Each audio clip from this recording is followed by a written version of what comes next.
perubahan iklim, climate change, melayani kaum fakir miskin. Baik, assalamualaikum warahmatullahi wabarakatuh. Selamat bertemu teman-teman.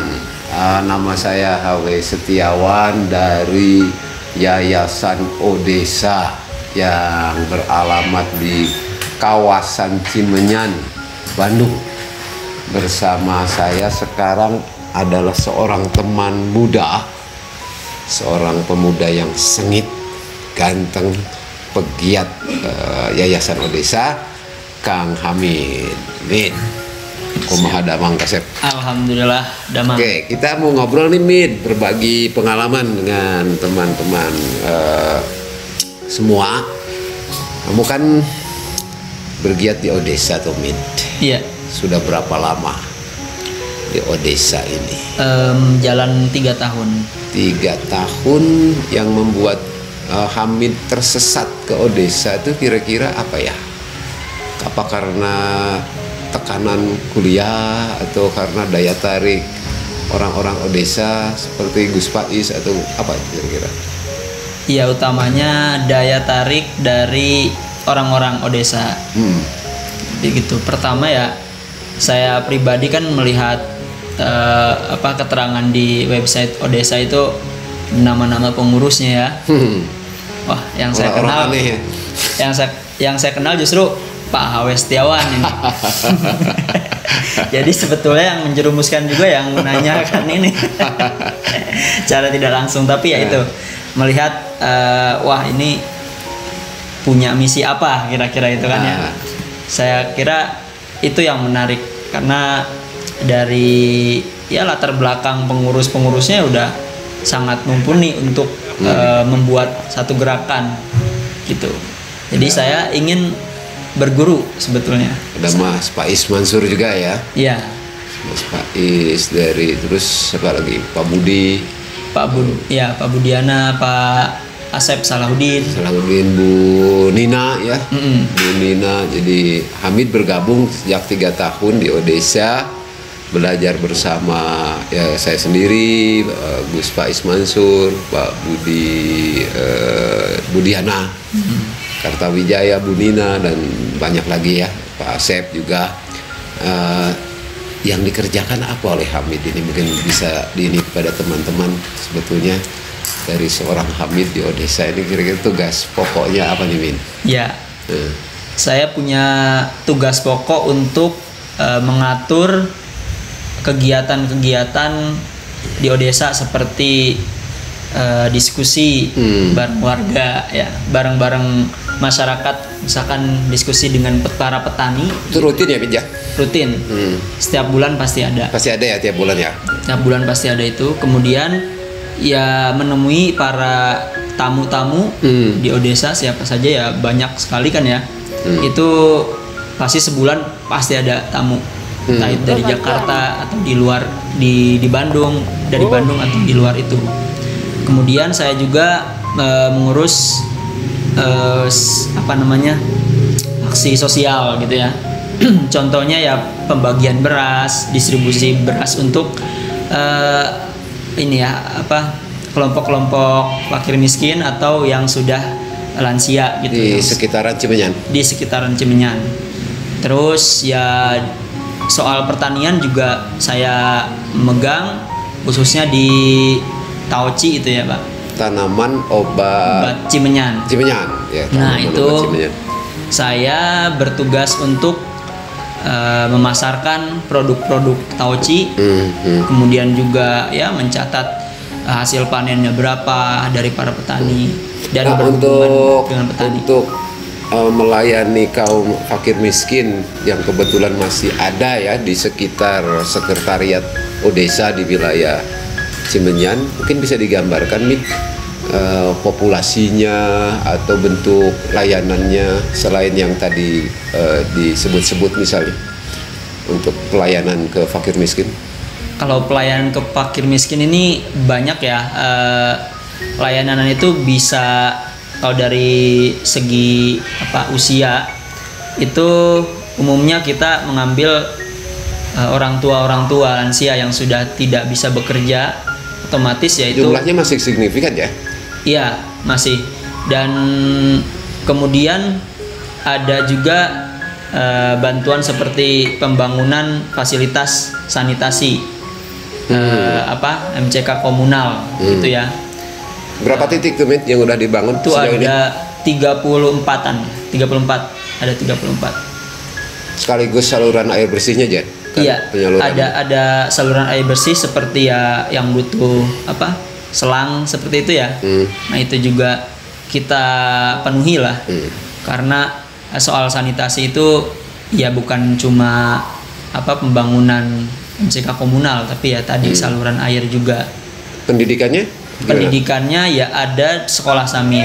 Samin itu Sabtu Minggu ya? Sekolah yang diselenggarakan setiap Sabtu dan Minggu. Itu khusus untuk anak-anak atau remaja atau bagaimana? Anak dan remaja. Anak dan remaja ya. Iya. Terus untuk Taoci ini bagaimana pengelolaannya? Mungkin bisa digambarkan juga produknya seperti apa, terus penyebarannya seperti apa, distribusinya, terus bagaimana caranya? Kalau Taoci ini memproduksi tanaman-tanaman herbal, misalnya kelor ya, terus kumis kucing, ya, terus daun Afrika, juga ada pangan pengganti beras atau nasi itu seperti hanjeli ya, atau sorghum gitu ya. Nah itu kita prosesnya, jadi kita punya mitra petani gitu ya. Kita punya binaan wilayah setempat juga. Di wilayah setempat, daerah Cikadut ini ya khususnya ya.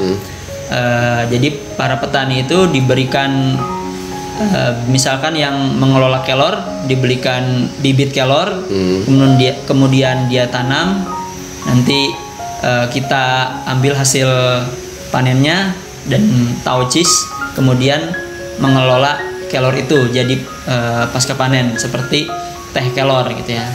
Nah dari teh kelor gini kita memasarkan secara ya biasa tatap muka atau digital, khususnya digital sih. Misalkan untuk digital jalurnya seperti apa, Min? Jalurnya itu bisa pakai WhatsApp bisnis dan e-commerce yang populer gitu. Nah jadi kita juga menerapkan digital marketing di sana ya Pak. Nah, Hamid selama di Odesa 3 tahun terakhir nih, yang Hamid rasakan baik secara pribadi ya maupun secara sosial, manfaat yang didapat apa saja tuh sebagai pegiat Odesa ini selama ini? Selama ini ya saya selalu merasa saya selalu tambah ilmu. Jadi tambah ilmu, tambah koneksi, jaringan, bisa kenal dengan berbagai macam senior yang bergelut di multi bidang. Ada yang di daerah jurnalistik, yang itu bidang yang pernah saya geluti ketika di kampus gitu ya. Ada juga di luar itu, misalkan di bisnis, ada hal ini dan lain sebagainya. Kemudian yang selebih itu juga bisa membuat saya terus mengasah empati.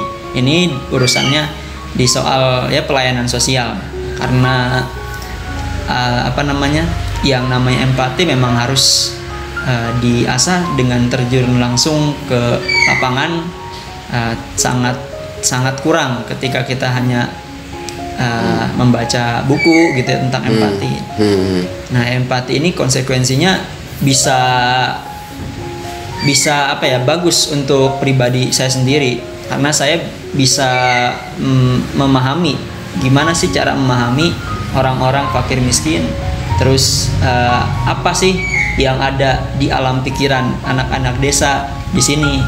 Nah itu saya terus belajar mengamati dan menyelami orang-orang desa.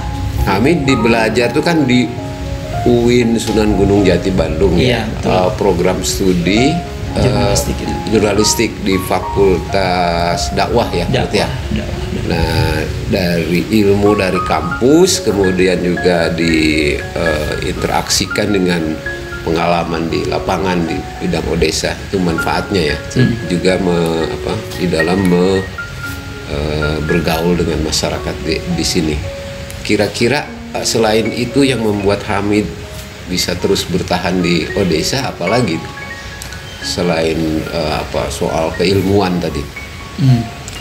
Itu ada nggak dorongan dari masyarakat di sini yang membuat Hamid bertahan, misalnya untuk terus melayani masyarakat di sini?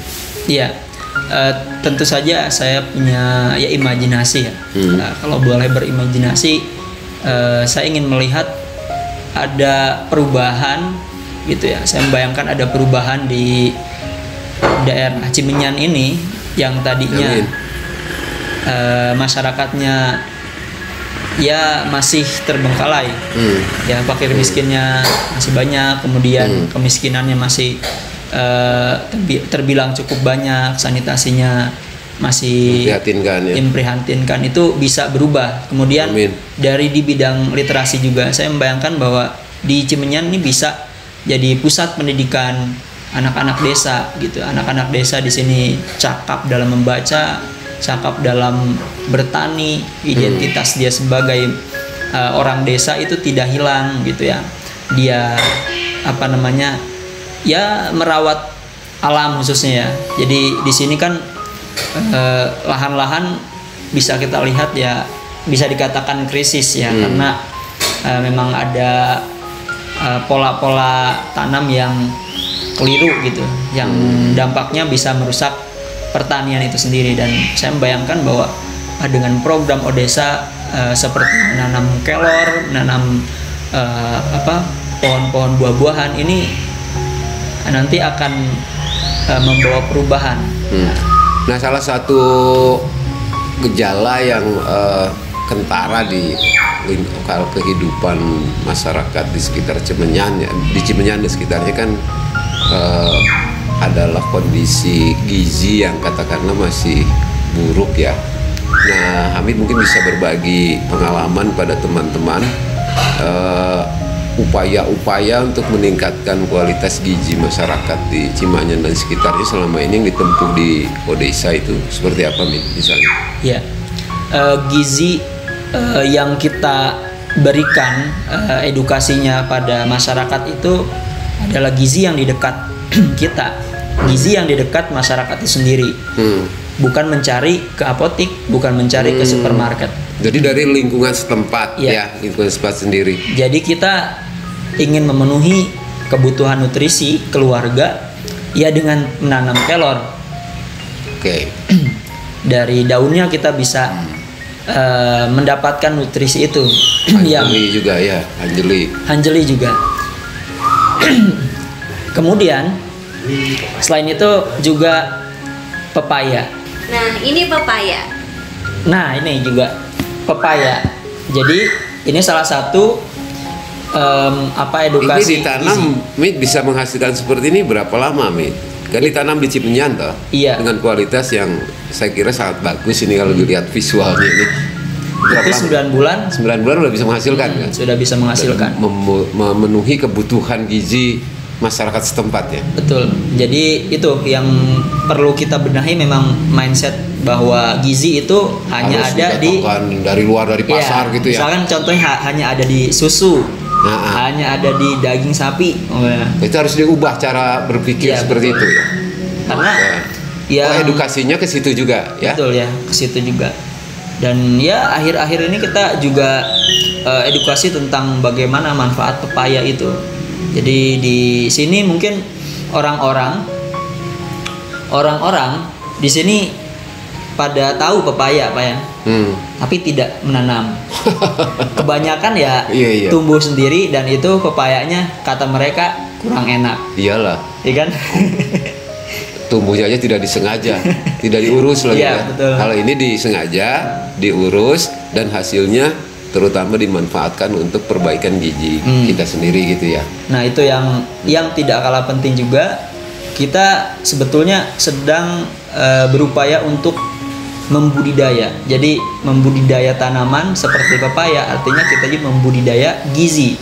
sumber gizi, membudidaya sumber gizi. Ya, ya.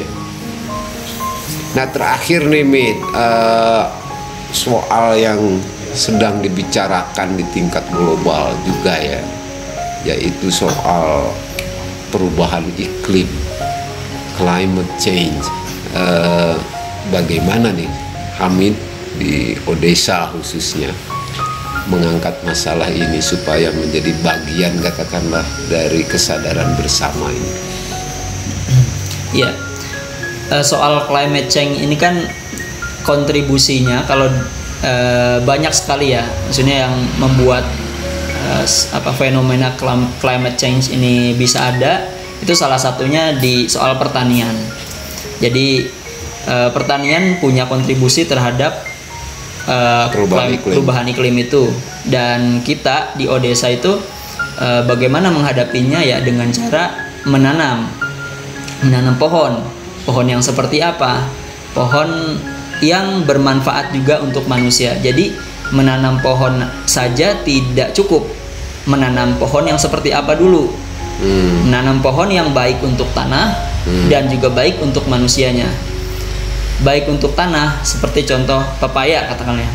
Pepaya beda dengan tanaman-tanaman yang sering ditanam para petani ini, yang umumnya adalah tanaman sayuran pendek, yang itu hanya 3 bulan dipanen. Kemudian selain itu kurangnya tanaman-tanaman tinggi yang membuat tanah itu terpapar sinar matahari sepanjang hari, yang membuat tanah itu gersam.